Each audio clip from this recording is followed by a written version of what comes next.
آله وأصحابه أجمعين وأشهد أن لا إله إلا الله وأشهد أن محمدا عبده ورسوله اللهم صل وسلم وبارك على نبينا محمد وعلى آله وأصحابه أجمعين أما بعد. In Sahih al-Imam Muslim, the Prophet sallallahu alayhi wasallam tells us a narration that puts a lot of the life of this world and its comparison and contrast to the hereafter in great perspective. Imagine this narration with me. The Prophet sallallahu alayhi wasallam tells us, يُؤْتَى بأبأس أهل الدنيا من أهل الجنة يوم القيامة فيغمس في الجنة غمسة واحدة ثم يقال له هل رأيت بأسا قط؟ هل رأيت صعوبة قط؟ فيقول لا والله ما رأيت بأسا ولا صعوبة قط. The Prophet sallallahu alayhi wasallam tells us that on the Day of Judgment, a person from the people of paradise who had the most difficult and painful life on the life of this world will be brought and dipped into paradise one time and then asked, have you ever seen a difficulty before? Have you ever experienced a discomfort before? And he will say, I swear by you, O Allah, I have never felt discomfort before this day. وَيُؤْتَى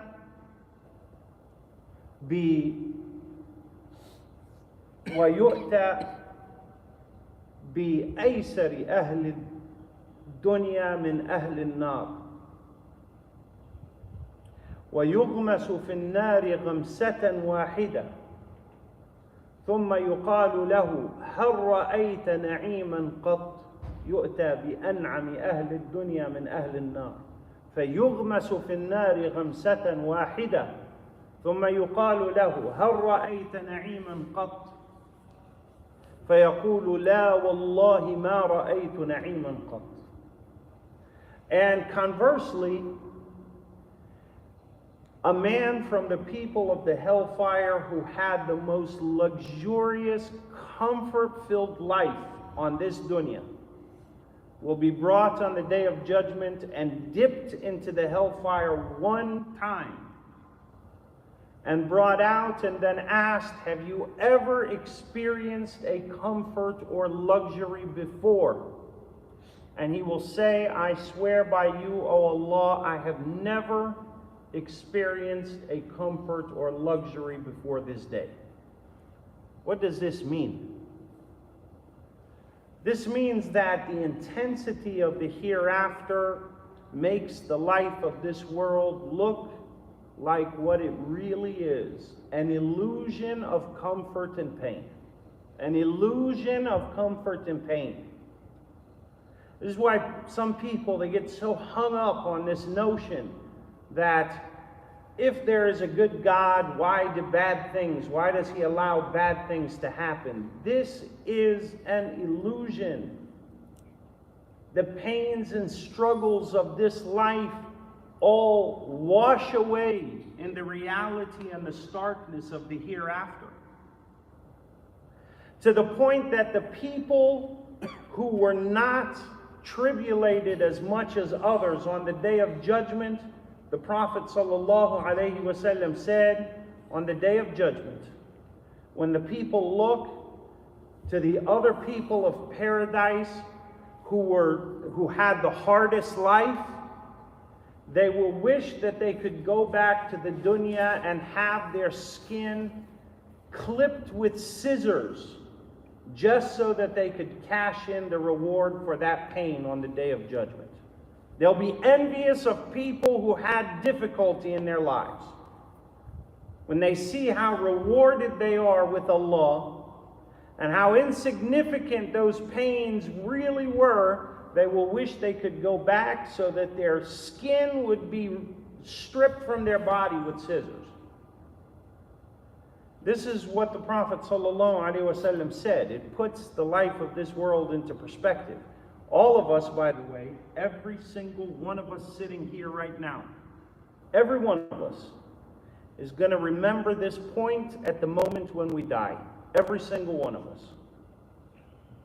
Because if there's something that is common to all human beings, everyone, both the Prophet Muhammad sallallahu alaihi wasallam and Fir'aun and Iblis themselves, one common thing that they will all have when they die is an incredible, overwhelming feeling of how small this dunya is and how great the hereafter is. Everybody will realize that at that moment. Obviously, at that moment, it'll be far too late to do anything about it. But we'll all see that when we stand at the threshold of death from this life to the hereafter, and we look back at this life, it will be so small and insignificant, like a few dreams, a few thoughts that just fleeted through my mind. That's all it will be. And so this changes the way that we see struggle and comfort. I ask you a question, honestly. Has any human being ever been made a better human being with comfort? That's a good question. Has comfort ever made human beings better? The answer is no. Comfort always makes human beings worse. Where does progress come from? Discomfort. Where does progress and advancement come from? Friction. Where do most technologies come from? The battlefield. That's where our enemies, that clash between good and bad, that friction point, that's where all progress comes from. Nobody gets anywhere on a sofa in the AC. These things stagnate humanity. They don't make us better. And you can see that pattern throughout all of human history. That the worst people were the most comfortable in history.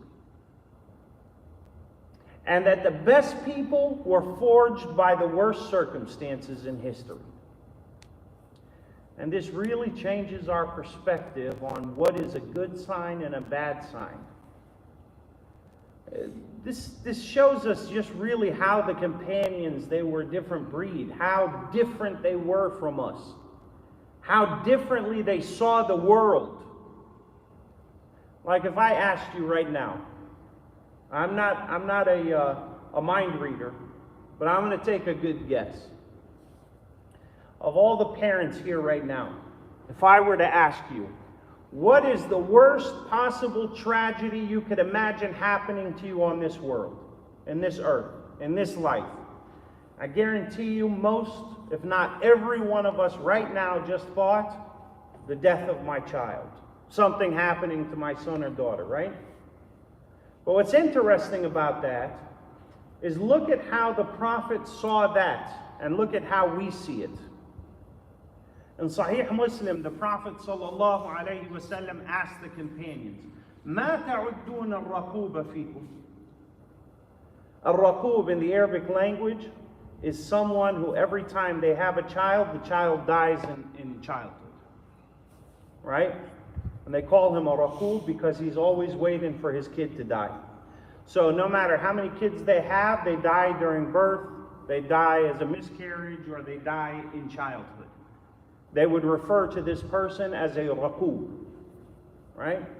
So the Prophet asked the companions, مَا تَعُدُّونَ الرَّقُوبَ فِيكُمْ? If I asked you to define for me what is a Raqoob, what would you define him? The companion said, هُوَ الَّذِي لَا يُولَدُ لَهُ. Is a person whose kids keep dying. They have no offspring that they leave behind. He said, لَكِنَّ الرَّقُوبَ أُمَّتِي الَّذِي لَمْ يُقَدِّمْ مِنْ وَلَدِهِ شَيْئًا. He said, but a Raqoob, truly from my nation, is a person who never had a child die. That's very different. So he's saying A person who is really unfortunate in my ummah is someone whose kids all lived. Why? Because they never got the reward of going through that tragedy. The Prophet ﷺ had how many children? Who could tell me? 7. No. No. More. 8 kids. 8. 4 girls and 4 boys. All of them died in his lifetime. 7. And the last one was who? Fatima. And what was he told before he died? 6. She'd be the first one after him. Why was he told that? For al-ihtisab. So that he would be rewarded for losing her as well. Was that a bad sign from Allah? Did that mean, oh, my kids are dying, this means that Allah doesn't love me? No. He's saying that a person who is truly a Raqoob is not someone whose kids keep dying. It's someone whose kids don't die, and they don't get rewarded for that tragedy. Because they don't really know themselves. They haven't been given that much attention. Look at how different the way he and his companions saw the world and how we see the world. Because we want to have our cake and eat it at the same time. We want to be comfortable here and comfortable in the hereafter. We want to be happy here and happy in the hereafter. It doesn't work that way. You have to choose one. And if a person chooses the hereafter, they have to gear up and suit up. Because the path to the hereafter is a path of thorns and pain and blood and tears and sweat. That's what our Prophet told us, sallallahu alayhi wa sallam. And that's not because Allah subhanahu wa ta'ala is sadistic or because Allah doesn't love the believers.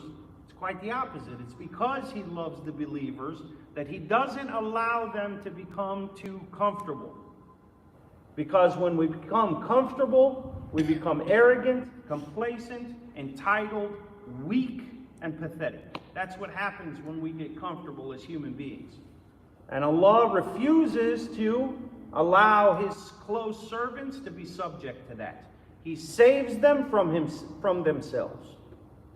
We ask Allah subhanahu wa ta'ala that He bless us with true insight to recognize the truth when we hear it, with true bravery and courage and audacity to follow that truth irrespective of its consequences, and with the honor of nobility of dying for and upon that truth.